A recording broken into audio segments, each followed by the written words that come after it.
Welcome back to my channel.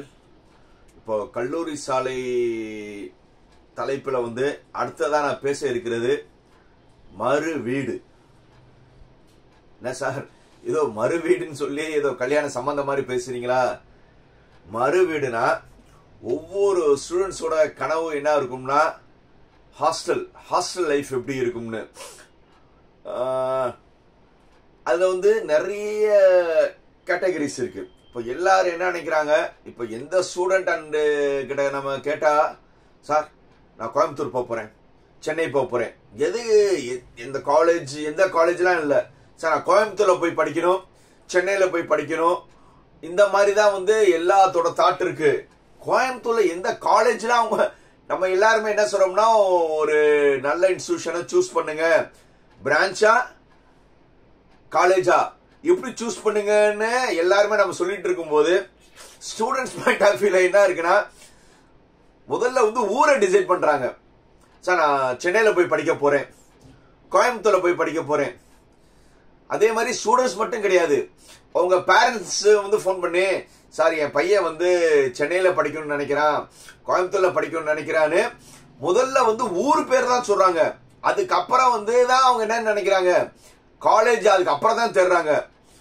ஒரு உண்மையான institution, ஒரு ஹாஸ்டல் நம்ம போறோம், இல்ல ஒரு காலேஜ் சூஸ் பண்றோம்னா, நம்மளுடைய மார்க்குக்கு ஏத்த மாதிரி எந்த காலேஜ் நல்லா இருக்கும், எந்த காலேஜ்ல படிச்சா இன்ஃப்ராஸ்ட்ரக்சர் நல்லா இருக்கும், இதெல்லாம் இப்படிதான் டிசைட் பண்ணணும்.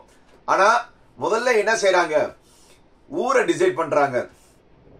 இப்ப நான் பேச போறது ஸ்டூடெண்ட்ஸ்க்கு கொஞ்சம் கடுப்பா இருக்கலாம், பேரண்ட்ஸ் கொஞ்சம் சிந்திக்கிற மாதிரி இருக்கலாம்.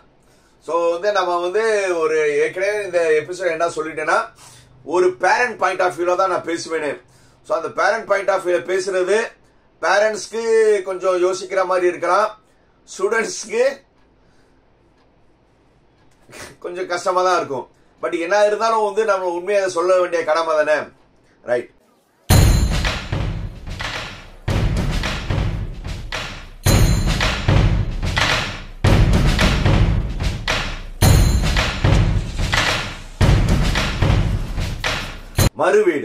மறு வீடுனா நான் எதை சொல்றேன்னா, உங்களுடைய ஹாஸ்டல் வாழ்க்கை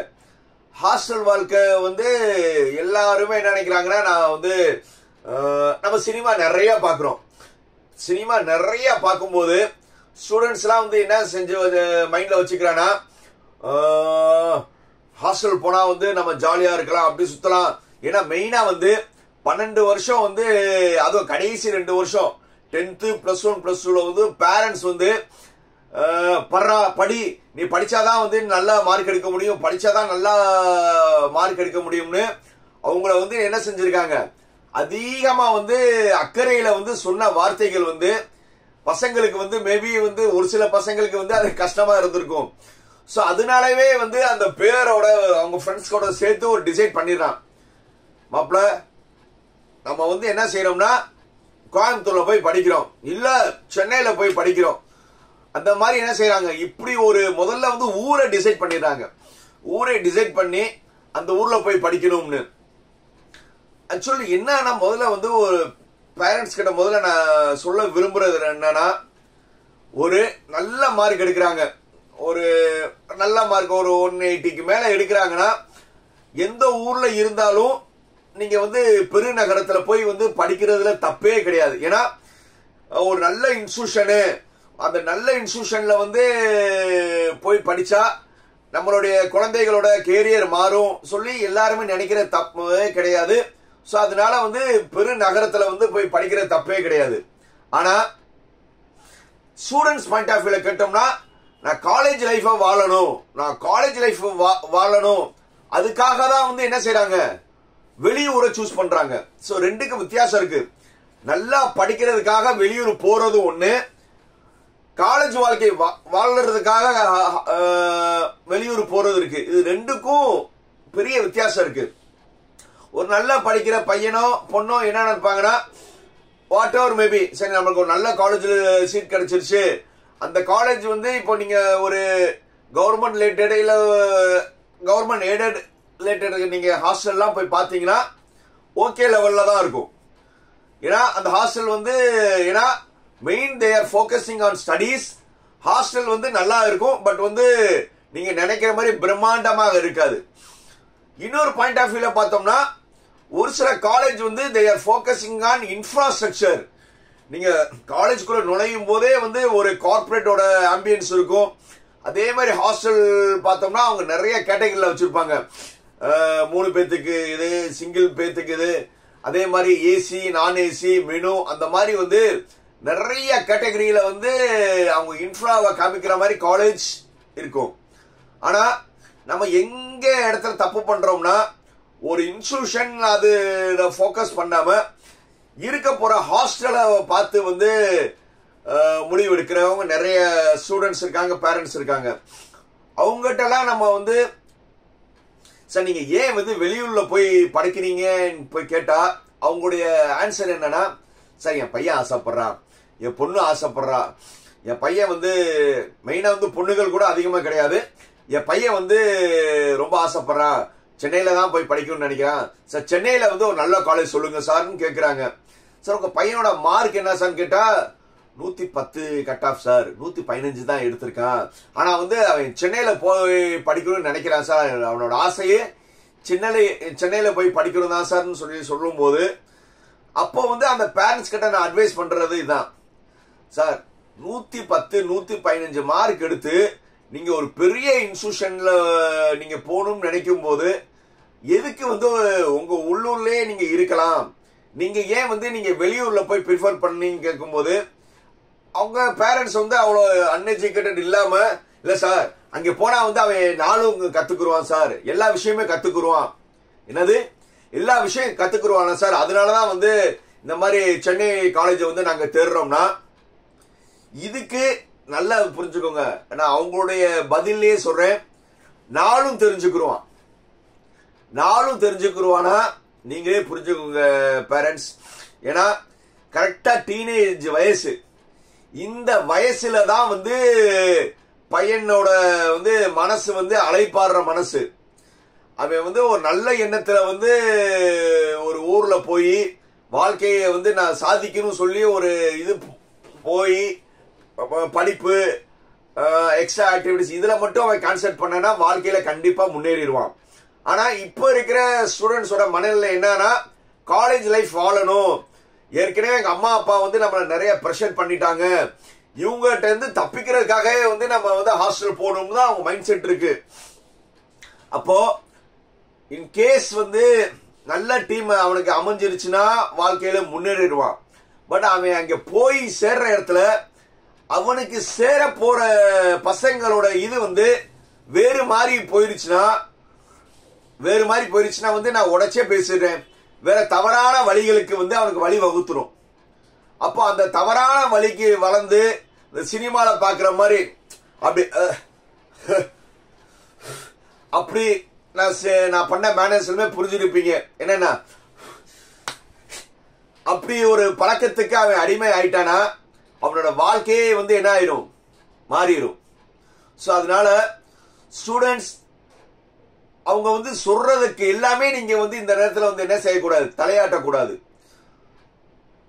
அதனால வந்து நான் எந்த ஸ்டூடெண்ட்ஸையும் நான் தப்பா சொல்லல, தப்பா போக வாய்ப்பு இருக்குதான் சொல்றேன். சோ அந்த தப்பா போக வாய்ப்பு இருக்கும்போது நம்ம தான் அவனை வந்து என்ன செய்யணும், மானிட்டர் பண்ணணும். நல்லா படிச்சு சாதிக்கிறதுக்காக போற மாணவ மாணவிகள் அவங்க வந்து கரெக்டா இருப்பாங்க. ஆனா காலேஜ் வாழ்க்கைன்னு சொல்லி போகணும்னு நினைக்கிறவங்க கண்டிப்பா வந்து காலேஜ் லைஃப் என்ஜாய் பண்ணும்போது இந்த மாதிரி விஷயத்துக்கு அதிகமான ஈடுபாடு கொடுப்பாங்க. இப்ப நீங்க ஹாஸ்டல்ல இருந்துட்டா நீங்க அவனை மானிட்டர் பண்ண முடியுமா? எப்படி இருந்தாலும் வந்து நீங்க என்ன சொல்லுவீங்க, மாசத்துக்கு ஒரு தடவை வாடான்னு சொல்லுவீங்க. அவன் மாசத்துக்கு ஒரு தடவை வர மாட்டான், செமஸ்டருக்கு ஒரு தடவை வருவான், இல்லாட்டினா வந்து வருஷத்துக்கு ஒரு தடவை வருவான். ஏன்னா அவன் வந்து அந்த லைஃப் வந்து அடாப்ட் ஆயிடுவான். சோ அதனால என்னதான் வந்து உங்க பையன் மேல நம்பிக்கை வந்தாலும் இந்த டீனேஜ் வயசுல நம்மளுடைய கண்காணிப்பு கண்டிப்பா இருக்கணும். அதுவும் ஹாஸ்டல் சேரும் போது முதல்ல வந்து பையன் என்ன நினைப்பானா, அம்மா அப்பா சொன்ன மாதிரி வந்து காலேஜ் ஹாஸ்டல்ல சேருவான். காலேஜ் ஹாஸ்டல் சேர்ந்த பிறகு அதுக்கப்புறம் வந்து ஒரு 6 மாசத்துக்கு அப்புறம் பேரண்ட்ஸ் சொல்ல ஆரம்பிப்பான், அம்மா ஹாஸ்டல் சரியே இல்லம்மா, சாப்பாடே சரியில்லைம்மா. வீட்டுக்கு வந்து என்ன தெரியுமா சொல்லுவான், அம்மா இந்த சாப்பாடுக்கு தான் நான் ஏங்கிட்டு இருந்தேன், காலேஜில் சாப்பாடே சரியில்லைம்மா சொல்லி ஒரு ஆர்டிபிஷியல் ஒரு டிராமா போடுவாங்க. பார்த்தவனே வந்து அம்மாவுக்கு வந்து மகனே இப்படி வந்துருக்கானேன்னு சொல்லி அம்மா ஃபீல் பண்ணி அப்பா கிட்ட என்ன சொல்லுவாங்க, பையனுக்கு ஹாஸ்டல் சாப்பாடு ஒத்துக்கலையா, அதனால வந்து அவனோட ஃப்ரெண்ட்ஸோட சேர்ந்து வந்து காலேஜுக்கு பக்கத்துல என்னது காலேஜுக்கு ஒட்டியே வந்து ரூம் பாக்குறானா. ஸோ வெளியில ஹோட்டல்லாம் சாப்பிட்டு நல்ல சாப்பாடு சாப்பிட்டுக்குறோம்ல, பையன் பாருங்க இப்படி வந்துட்டானே சொல்லி அடி வந்து சென்டிமெண்டா யார்ட்ட வைப்பாங்க, பேரண்ட்ஸ்ட வைப்பாங்க. அதுவும் வந்து வரும்போதே வந்து ரொம்ப இப்படியே தான் ஃபீல் பண்ணுவான். இதை பார்த்துட்டு பேரண்ட்ஸ் வந்து 1 இயர் முடிஞ்சவன சரிடா ஓ நல்லதுக்கு வந்து நீ வீட்டுக்கு பக்கத்திலேயே வந்து காலேஜுக்கு பக்கத்திலேயே வந்து ரூம் எடுத்துக்கோ, ஏன்னா நீ நல்லா இருந்தா தானே நீ நல்லா படிக்க முடியும்னு ஃபர்ஸ்ட் அவங்க என்ன செய்வாங்கன்னா காலேஜ் ஹாஸ்டல்ல இருந்து வெளியில வருவாங்க. அதுக்கப்புறம் வண்டி, அப்புறம் வந்து லேசா அடிப்படுவாங்க, அம்மா நல்ல ரூம்ஸ் வந்து காலேஜ் பக்கத்துல இல்ல, ஒரு 3-4 கிலோமீட்டர் தள்ளி தான் வந்து, ஏன்னா காலேஜ் ஆல்மோஸ்ட் எல்லா காலேஜுமே எங்க இருக்கும்னா கொஞ்சம் சிட்டிக்கு கொஞ்சம் வெளியில இருக்கும். அதனால வந்து இங்க சிட்டிக்குள்ள ரூம் பார்த்துட்டு, அம்மா காலேஜ் நல்ல சாப்பாடுலாம் வந்து காலேஜ் பக்கத்துல இல்லாம, அதனால ஒரு 3 கிலோமீட்டர் 4 கிலோமீட்டர்ல வந்து நான் வீடு பார்த்திருக்கேன், வந்து பாருமா நல்ல வீடுன்னு. அதுக்கு டெய்லி நம்ம எந்திரிச்சு போயிட்டு வர்றதுக்கு லேட் ஆகுதுமா. அடுத்தது என்ன செய்வாங்கன்னா வண்டிக்கு அடி போடுவாங்க. நானும் என் ஃப்ரெண்ட்ஸும் சேர்ந்தே அதுல வண்டிக்கு வந்துக்கிறோம்னு 2வது வண்டி. முதல்ல தனியா வந்து ஹாஸ்டல் வந்துட்டாங்க, அடுத்தது என்ன அடி போட்டாங்க, வண்டி. இந்த 2மே அவங்களுக்கு வந்துருச்சுன்னா அவங்க வாழ்க்கை என்னது என்ஜாய் தான். ஏன்னா கேட்பார் யாருங்க, காலேஜில் இருந்தா காலேஜ் வார்டன் இருக்காங்க, பேர் இருக்காங்க, அந்த மாதிரி எந்த ஒரு சேட்டைகள் பண்ண முடியாது. ஆனா வெளியில ரூம் எடுத்து தங்கிட்டாங்கன்னா எனக்கு ராஜா நான் தான். சோ அதனால வந்து அவன் என்ன செய்வான், இந்த இடத்துலதான் வந்து என்ன ஆவான், தடம் புலர ஆரம்பிப்பான். எல்லா சேர்க்கைகளும் வந்து என்னது மாற ஆரம்பிக்கும். அப்படியே வந்து நல்லா படிச்சுட்டு இருந்தவன் கொஞ்சம் கொஞ்சமா வந்து அவனுடைய கான்சென்ட்ரேஷன் வந்து படிப்புல இருந்து வேற இதை நோக்கி போயிட்டு இருக்கும். புரியுதா? ஆனா வந்து வீட்டுக்கு வரும்போது மட்டும் என்னது அதுலயும் வந்து நிறைய சொல்லுவான், இது வந்து ரூம்ஸ் இது பத்தலமா, கொஞ்சம் வாடகை கூட கேட்கிறாங்க, ஒரு ஃபெசிலிட்டிஸ் இல்லாமான்னு சொல்லி கொஞ்சம் கொஞ்சமா பணத்தை வந்து பேரண்ட்ஸ்ட வந்து சென்டிமெண்டா கேட்பாங்க. அந்த சென்டிமெண்டா கேட்டு தவறான வழிக்கு வந்து யூஸ் பண்ணி தவறான வழிக்கு போறதுக்கான வாய்ப்புகள் நிறைய இருக்கு. சோ வந்து நான் எல்லா ஸ்டூடெண்ட்ஸ் நான் இப்படி சொல்லல, இப்படியும் ஸ்டூடெண்ட்ஸ் இருக்காங்கன்னு நான் சொல்றேன். புரியுதா? மறுபடியும் நான் கரெக்டா சொல்றேன், எல்லா ஸ்டூடெண்ட்ஸை பத்தி நான் பேசல, இப்படியும் ஸ்டூடெண்ட்ஸ் இருக்காங்க. சோ அப்போ பேரண்ட்ஸ் தான் வந்து கரெக்டா வந்து என்ன செய்யணும், ஓ சார் சொல்றதுல ஒரு நியாயம் இருக்கு, அவன் படிக்கிறதுக்காக காலேஜ் போல காலேஜ் லைஃபுக்காக போறான்னு சொல்லி நீங்க தான் வந்து கரெக்டா வந்து முடிவெடுக்கணும். ஏன்னா தோளுக்கு மீறிட்டா அப்ப வந்து நீங்க தான் வந்து அவனை வந்து எப்படி வந்து உங்க கண்காணிப்புல வைக்கணும்னு நீங்க தான் முடிவெடுக்கணும். நான் சொல்றது வந்து ஒரு சிலவங்களுக்கு கஷ்டமா இருக்கலாம், கிரிஞ்சா இருக்கலாம், பட் ரியல் ஃபேக்ட் தான். ஏன்னா நம்மளும் நிறைய ஸ்டூடெண்ட்ஸை பார்க்கிறோம், நிறைய பேரண்ட்ஸ் வந்து சார் இப்படி இருந்தவன் இப்படி ஆயிட்டானே சார் ஃபீல் பண்றதெல்லாம் பார்க்கிறோம். ஸோ அதனால என்னுடைய ஃபர்ஸ்ட் இதுனா ஒரு சுமாரான மார்க் எடுத்த பிறகு காலேஜ் வந்து நான் சென்னைக்கு தான் போகணும் கோயம்புத்தூர் தான் போகணும்னு ஒரு பையன் வந்து அடம் பிடிக்கிறானா, நீங்க நல்லா நோட் பண்ணுங்க, அவன் காலேஜ் லைஃப் அனுபவிக்க தான் போறான். ஸோ அதனால வந்து 1க்கு 4 தடவை யோசிச்சு நல்ல முடிவா எடுங்க. ஏன்னா இன்கேஸ் கொஞ்சம் மார்க் கம்மியானவங்க வந்து நீங்க டே ஸ்காலர் இருந்தானா கண்டிப்பா இந்த மாதிரி தவறுகள் நடக்க வாய்ப்பு இல்லை. இதுக்கு மேல வந்து உங்களுடைய பையன், உங்களுக்கு உங்க பையன் மேல நம்பிக்கை இருக்கும், அதனால நல்ல முடிவா எடுப்பீங்கன்னு நினைக்கிறேன். நான் சொல்றது வந்து பேரண்ட்ஸ்க்கு புரிஞ்சிருக்கும்னு நினைக்கிறேன். நல்ல முடிவா எடுங்க. மீண்டும் அடுத்த வீடியோவில் சந்திக்கும் வரை நான் எப்போ சொல்ல மாதிரி என்னது, லைக், கமெண்ட், ஷேர், சப்ஸ்கிரைப். பாய் பாய்.